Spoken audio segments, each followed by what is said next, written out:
ونستغفره ونؤمن به ونتوكل عليه ونعوذ بالله من شرور أنفسنا ومن سيئات أعمالنا من يهده الله فلا مضل له ومن يضلله فلا هادي له أما بعد فقد قال الله تبارك وتعالى في كلامه المجيد والفرقانه الحميد أعوذ بالله من الشيطان الرجيم بسم الله الرحمن الرحيم وقل جاء الحق وزهق الباطل إن الباطل كان زهوقا صدق اللہ العظیم۔ نہایت ہی محترم پروگرام کی زینت مرکزی قائم مقام امیر حضرت مولانا عبدالقادر لونی صاحب، صوبائی امیر کی پی کے خطیب ہزارہ حضرت مولانا قاضی گل رحمان نکیال صاحب، دیگر معززین علماء کرام، مجلس میں تشریف فرما ضلع ہرے پور کے معتبر معزز شخصیات، جیسے کہ آپ کو معلوم ہے کہ جمعیت علماء اسلام نظریاتی ایک فکری نظریاتی تنظیم ہے جو بالکل عین دشمن کے پیدا کردہ دشمن کی مظالم کی وقت کہ جب دشمن نے یہود اور نصارہ کی شکل میں جنوبی ایشیا پر یلغار کر کے مسلمانوں کی دبانے کی کوشش کی،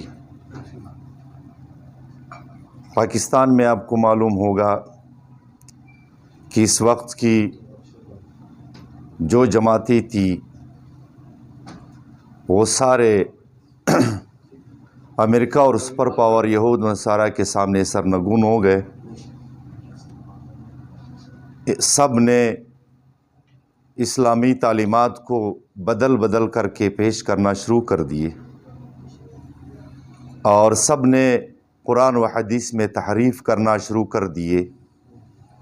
کسی نے جہاد کو فساد کہا، کسی نے بربریت کہا، کسی نے کہا کہ قرآن کی زینت جہاد نہیں، کسی نے اس کے اعلیٰ حکم سے انکار کر دیا۔ اس وقت میں جمعیت علماء اسلام نظریاتی آگے بڑھی، مجاہدین کی اس متزلزل حالات کو سنبھالتے ہوئے پاکستان میں مولانا حافظ فضل محمد بڑیچ صاحب، مولانا عبدالقادر لونی صاحب کی قیادت میں گروہ باہر نکلے، مسلمانوں کو خدا کی دین متین اور قرآن کریم کی سورہ توبہ اور انفال کی تشریح سناتے ہوئے سب مسلمانوں کو کہا کہ ہمارے اوپر جہاد فرض عین۔ تو میں کہنا چاہ رہا ہوں کہ جمعیت علماء اسلام نظریاتی ایک نظریاتی اور فکری جماعت ہے، یہ کوئی حادثاتی جماعت نہیں۔ یہود و نصارہ جیسے کہ پہلے سے ہمارے اوپر قابض ہے غلامانہ طور پر، ہمارے حکمرانوں کو اور ہماری نادیدہ قوتوں کو ہمیشہ انہوں نے اپنے زیر نگون رکھا، اپنے ساتھ رکھا۔ آج بھی وہی اسی ملک پر، ملک خداداد پر مسلط ہیں۔ تو اس کے خلاف جد و جہد کرنے کے لیے جمعیت علماء اسلام نظریاتی میدان میں نکلی۔ جمعیت علماء اسلام نظریاتی سیاسی ایشوز میں قرآن و حدیث سے بڑھ کر اور کسی چیز کو نہیں مانتی۔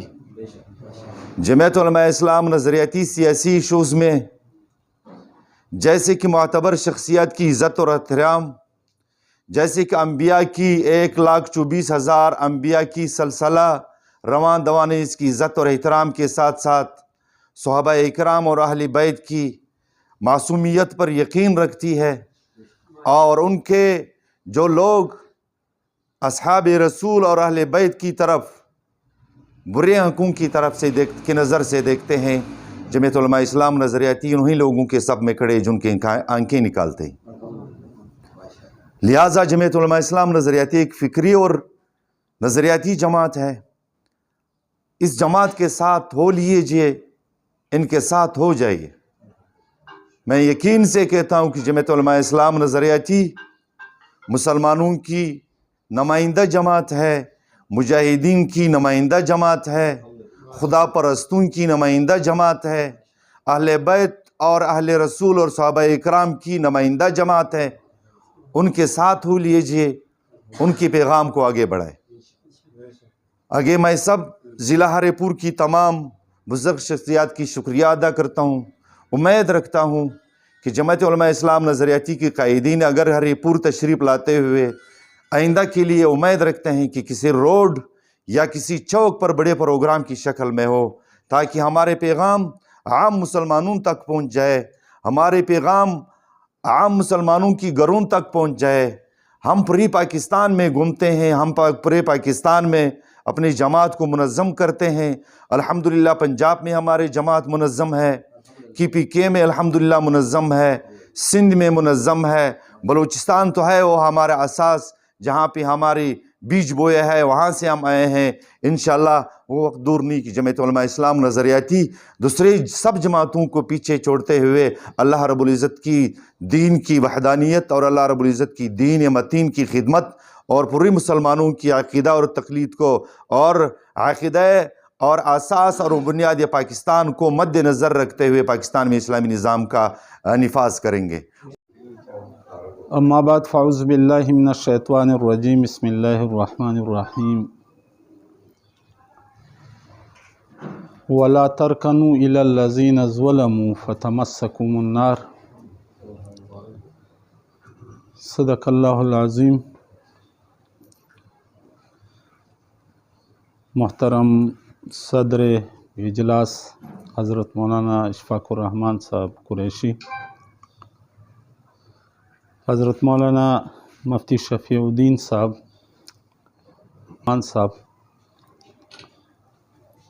انتہائی محترم علماء کرام، قبائلی شخصیات، جمعیت علماء اسلام نظریاتی کے ساتھیوں، میں سب سے پہلے قاضی گل رحمان صاحب کا شکریہ ادا کرتا ہوں جنہوں نے مجھے یہاں ہری پور آنے کی دعوت دی، اور آپ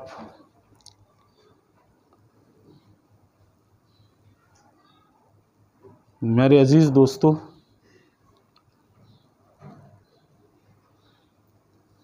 میں ذاتی طور پہ ہزارہ ڈویژن سے تعلق رکھنے والے لوگوں کا بہت قدر کرتا ہوں، اس وجہ سے کہ ایک مولانا محمد غوث ہزاروی صاحب کا تعلق اس ڈویژن سے تھا اور ان سے ہماری دلی محبت تھی، اور پھر میں چونکہ زمانے بچپن سے ملک بھر میں پھرتا ہوں،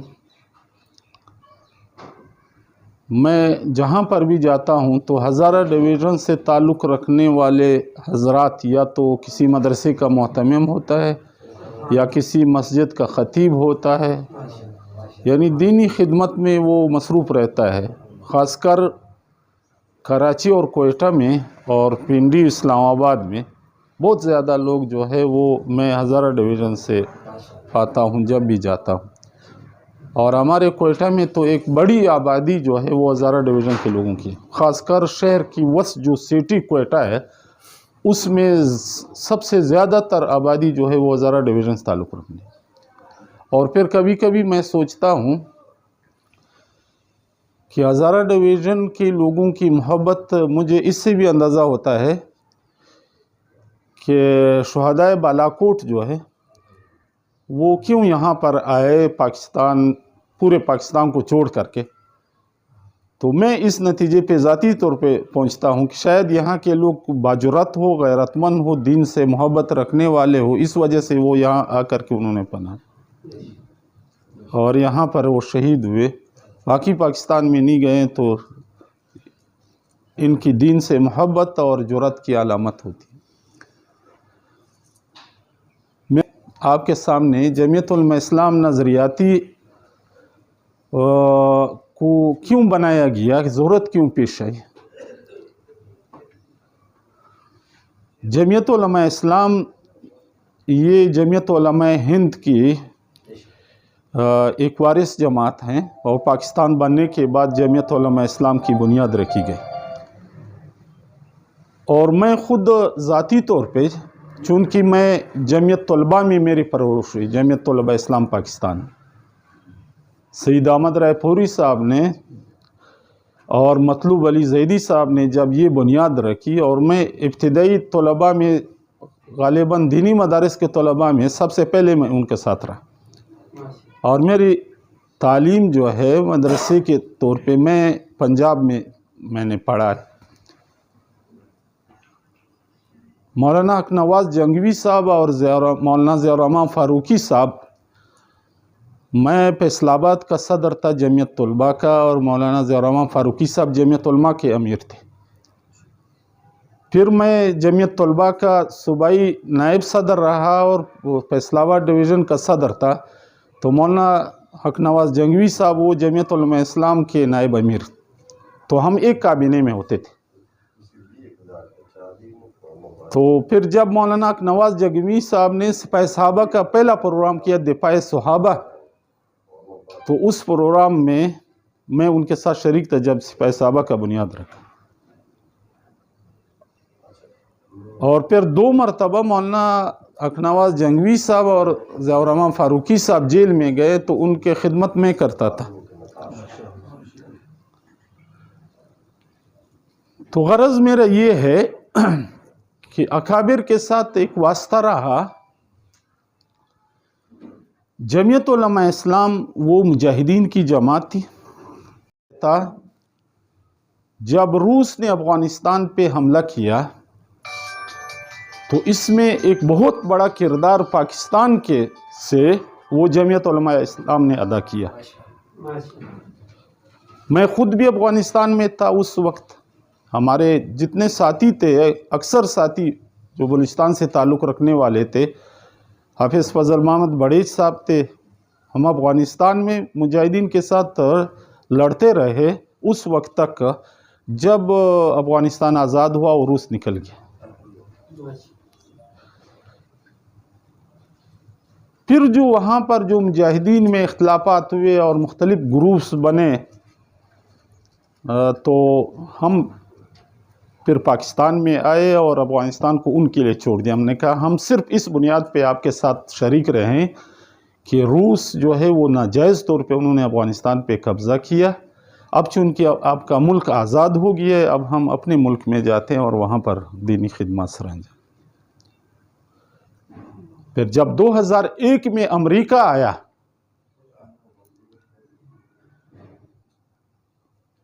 اور اس سے پہلے جب تحریک چلی ملا عمر کی قیادت میں، وہاں کے حالات، چونکہ وہاں کے حالات پھر ایسے بنے مجاہدین کی وجہ سے، جو مختلف چینز بنے، مختلف علاقے، مختلف لوگوں نے قبضہ کیے، ایک مملکت نہیں تھا، ایک افراتفری تھا، جس کا جدھر قبضہ لگا وہ وہاں پر قابض رہے۔ پھر شریعت بھی درمیان سے نکل گئی۔ پھر ملا عمر کی قیادت میں جن طالبان نے، جن چند لوگوں نے یہ کہا کہ ہم افغانستان کی وحدت کے لیے اور افغانستان میں اسلامی نظام کے لیے ہم یہاں پر جہاد کریں گے، تو وہ چند طلباء کے ساتھ مشاورت ہماری تھی، اور وہ کوئٹہ سے گئے ہیں، اور وہ ان مشاورت اور ان کی سرپرستی میں ہم صف اول کے کردار ادا کر رہے تھے۔ پھر جب امریکہ آیا اور دنیا کا واحد سپر طاقت بنا، روس بھی چلا گیا، ایشیا ختم ہو گئی، ان کی قوت ختم ہو گئی مجاہدین کے ہاتھوں سے، تو اب یہاں پر جمعیت علماء اسلام کا فریضہ یہ بنتا تھا کہ وہ مجاہدین کا ساتھ دیتے، لیکن بدقسمتی سے یہاں پر اعلانات کیے گئے ہیں مرکزی قیادت کی طرف سے کہ جیسے پرویز مشرف کا جو ایجنڈا تھا کہ سب سے پہلے پاکستان، یعنی اس ایجنڈے کے پیچھے امریکہ کا نقطہ تھا کہ یعنی افغانستان جانے ان کا کام جانے،